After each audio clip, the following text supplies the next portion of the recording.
Yo, what's up guys, it's XRAYZ and welcome to part 11 of the Call of Duty Zombies storyline. It's been forever, man. It's been 3 years since the end of Origin, since part 10, and here we are 3 years later talking about Shadows of Evil.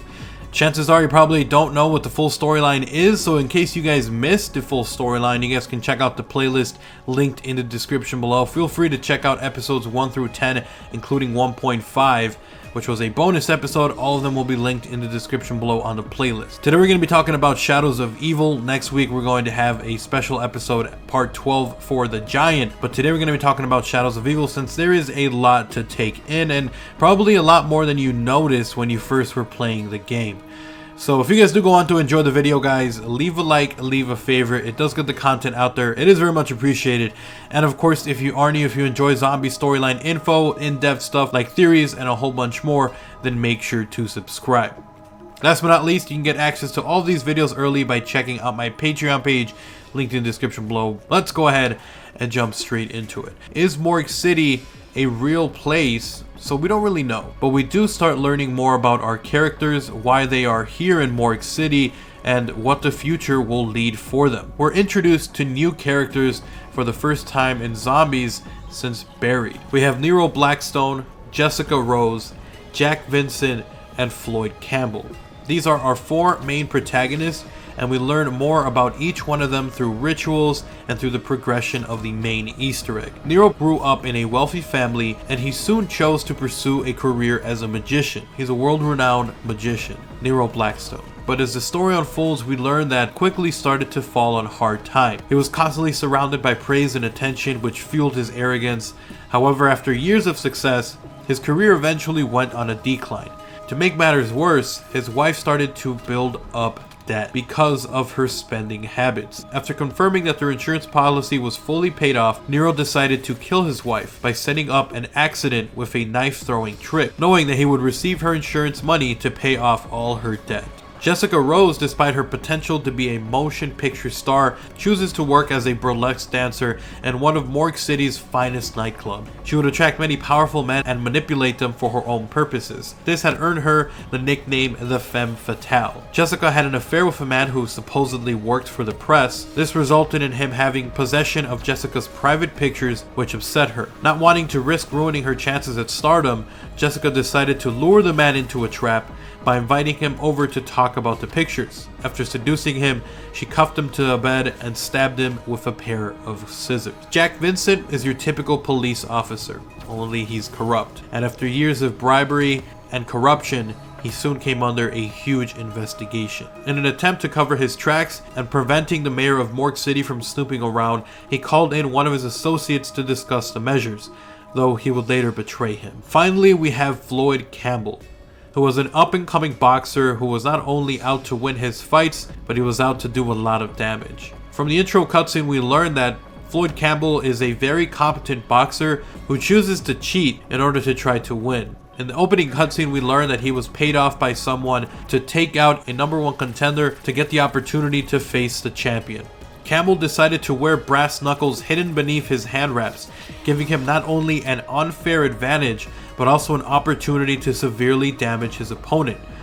During his fight with both the physical advantage and the referee on his side, Campbell came out victorious, severely beating his opponent to near death. So as we can tell, all 4 of our main protagonists were bad people. They committed some sort of terrible sin. And it is at this point, towards the end of the cutscene, that we learn how they made their way towards this zombified hell version of Morgue City. At some point, Nero, Jessica, Jack, and Floyd were all at the Black Lace Burlesque Club. As they watched Jessica perform on stage, all 4 of them began to pass out. It is unclear if this was because of some sort of drug or some sort of mystical power, as we learn more about in the storyline, but as of that moment, all 4 of them passed out and woke up in some zombified horror version of Morgue City.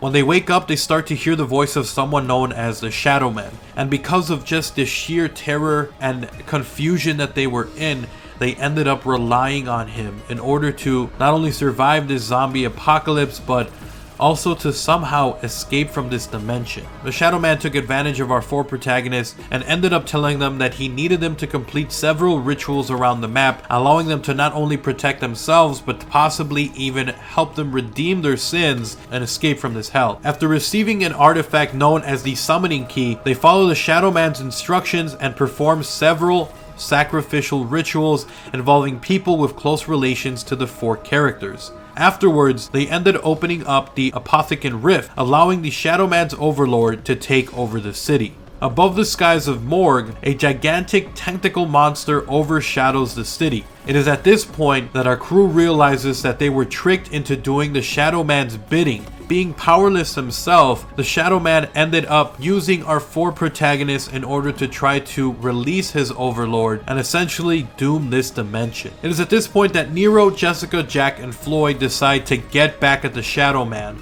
and they set out to kill him in another sacrificial ritual. With the help of the Keepers, they are able to restore their power, and after helping the Keepers regain their powers, they eventually succeed in destroying the Shadow Man, and end up summoning a giant gateworm in the process. They then proceed to charge the train stations with electricity, powering it up before it hits the giant worm at the junction. This causes a large energy beam to shoot upwards, striking the tentacle monster at its core. It is at this point that the Keepers have officially chosen our crew and attempt to hand them the Summoning Key, which will not only allow them to escape this hell, but also use it in the future. But before they're able to get the Summoning Key, Edward Richtofen appears out of a portal and takes the key, thanking them for their efforts and then leaving, essentially dooming our crew and leaving them in an uncertain fate. So at this point, we don't know if Nero, Jessica, Jack, or Floyd are actually still alive. They could have somehow escaped Morgue City, but we don't know. We don't know if our characters make it or not. It's very similar to the ending of Moon and Buried, where we're not sure if our 4 main protagonists will make it into future DLC or future map. But as of right now, they're still in Morgue City fending off the undead. So anyways, that is the story for Shadows of Evil.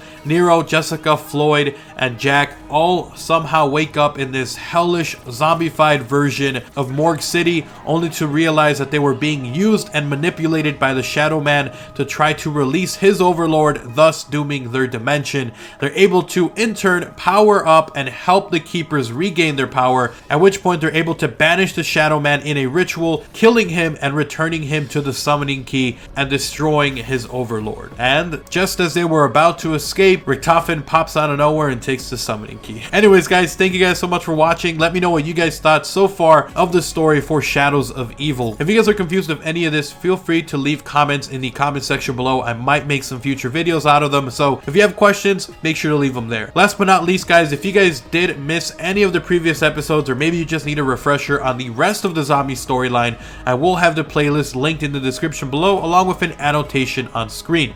Lastly, if you guys could, please make sure to support the video by leaving a like and a favorite. There's a lot of people who don't know the in-depth story for zombies. If it helped you, chances are it's going to help someone else as well. Thank you guys so much for watching. Hopefully you guys enjoyed the video. If you guys did, leave a like, leave a favorite, and of course, if you are new, if this is the first video you're watching from me, if you enjoy zombie content like this, if you want to see more in the future, then of course make sure to subscribe. Thank you guys so much for watching. I will see you guys next time. Like, comment, subscribe, check out my Patreon page, and of course if you want to keep talking, Twitter is the best place to do so. Last but not least, make sure to use the discount code OGXRAYZ to get 10% off Control Freak and G Fuel, link in the description below. I'm out. Peace.